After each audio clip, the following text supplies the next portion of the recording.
Article in the Financial Times recently read under the title "Dire Shortage of Accountants Prompts Call for Shake-Up." Their reasoning: 3/4 of CPAs are at or near retirement age. Some argue that length of the training should now be cut. It could be a question in the, quote, economic influences on business section of the US exam to qualify as a certified public accountant.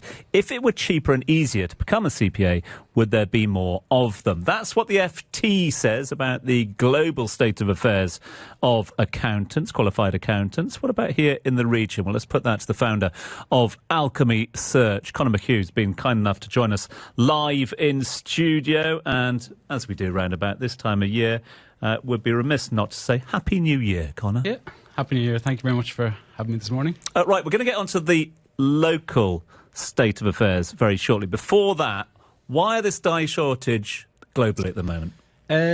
Yeah, well, I looked at the article myself, and I think in America it's very different as a starting point. Probably the biggest thing is I took from the article, it actually takes 5 years to qualify as an accountant, which I know in the UK and Ireland you actually can qualify within 3 years. Not sure with India and Pakistan, but it's a lot quicker. So I think the reality for the Generation Z in America is everyone wants quick wins. People probably look and say, I can be a TikToker, influencer, and make a fortune in a day or a week, so why should I do 5 years? And then probably the big point would be cost of living in America.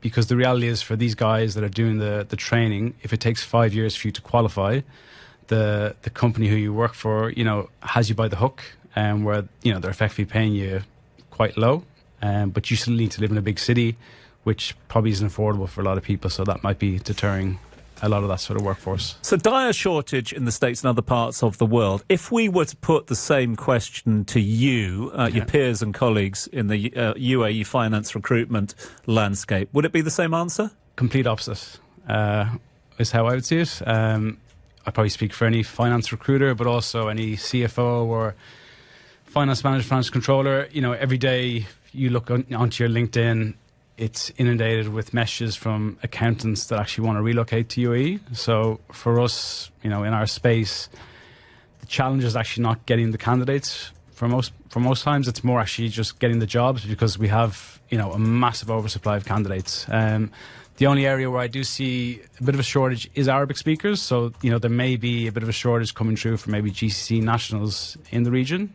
which is a bit trickier, but because UAE is, the epicenter where you've got people coming from, Western Europe, Australia, South Africa, then obviously India, Pakistan. So, yeah, there's plenty of them. I mean, 2023 was an interesting one, wasn't it? Obviously, we saw population boom. We saw a lot more focus on tax responsibilities, amongst others. Big focus on the skills of qualified accountants. How do you, when you look at the numbers for 23 now, how do you read 23 from an Alchemy Search point of view? The first 3 quarters were very challenging. We've seen a bit of a slowdown from Q4 in 2022.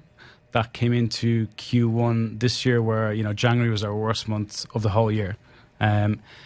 Slowed down at Ramadan, but then after Ramadan last year, May was our best month, and that sort of summer was up and down. But then coming into Q4, just gone, November and December were really, really busy. And I know from speaking to other recruitment owners that Q4 was very, very positive. So the spin I would put on it is that I do feel January, February now, because I think Ramadan is in March this year, are going to be very, very busy. It will slow down a little bit during Ramadan, but then coming out of Ramadan, mid-half of April through May will be very, very busy.